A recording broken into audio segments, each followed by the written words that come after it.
Je considère que c'est une création artistique, entre guillemets. On peut s'inspirer du métier des parfumeurs, du peintre, on peut s'inspirer du design.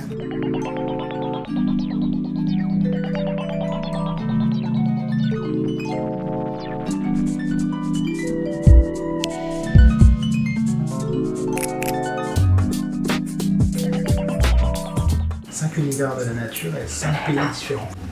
Le fruit, la fleur, le poivre, le bois et la feuille.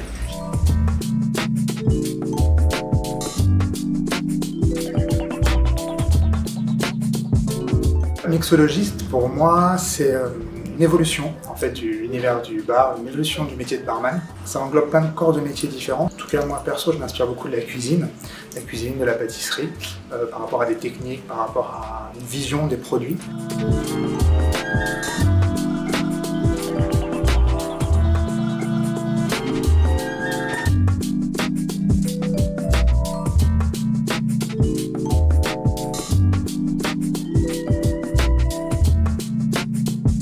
En général, je vais vraiment jouer avec les cultures, je vais essayer de voir ce que les gens aiment, ce que les gens n'aiment pas. Je m'inspire beaucoup de la nature, en globalité. Ça peut être de l'herboristerie, de l'univers des poivres. Ça c'est du poivre en fait, c'est du modèle de poivre de Timur, qui est un poivre pamplemousse qui vient du Népal. L'univers du parfum, aussi beaucoup, tu vois, je travaille beaucoup les odeurs. En général, je sens les odeurs et dans ma tête, je les mélange.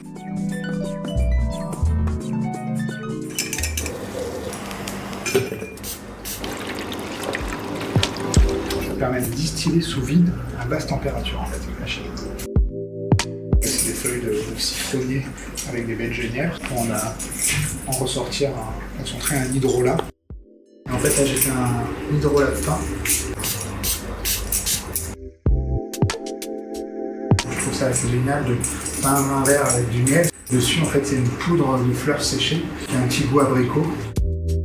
Je considère que c'est une création artistique, entre guillemets. J'aime bien avoir un thème derrière moi pour pouvoir créer autour de ce thème, mais le thème il peut être très très vaste. Je pourrais être créé autour d'une couleur, comme je peux être créé autour d'un ingrédient, comme je peux créer autour d'un pays.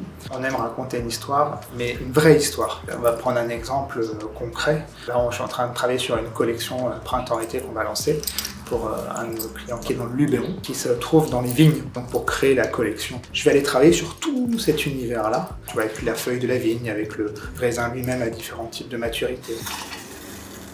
Souvent, quand je parle des créations, j'appelle ça les collections, et c'est vrai que ces collections, elles vont évoluer tout au long de l'année et au fur et à mesure des années, en fonction des tendances, en fonction de ce qui se passe, en fonction des saisons. C'est vrai que ce parallèle avec le monde de la mode, de la couture, je trouve que c'est un parallèle qui est intéressant.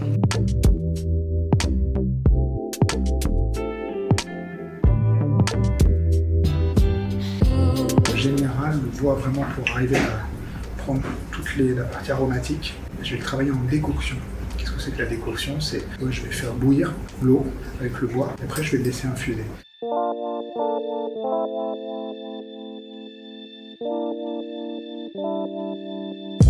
C'est vrai que c'est plus qu'une tendance, vraiment ce qu'on ressent. C'est une évolution de cet univers, une évolution du métier. On change de vision.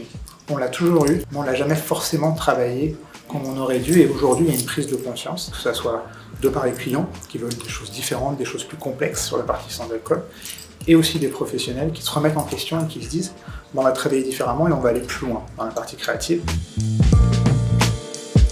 Quand on demande c'est quoi les cocktails sans alcool les plus connus, entre guillemets, on va souvent te dire Virgin Pina Colada, Virgin Mojito, Virgin Bloody Mary, que des cocktails avec alcool. Au final, à un moment, on a enlevé l'alcool. Le sans-alcool, on me disait, tu sais, le sans-alcool pour toi, c'est végétarien il y a 25 ans, dans l'univers de la cuisine. On enlevait souvent la viande, le poisson et on retravaillait la garniture. Ça prend le même chemin en fait. Et c'est que le début.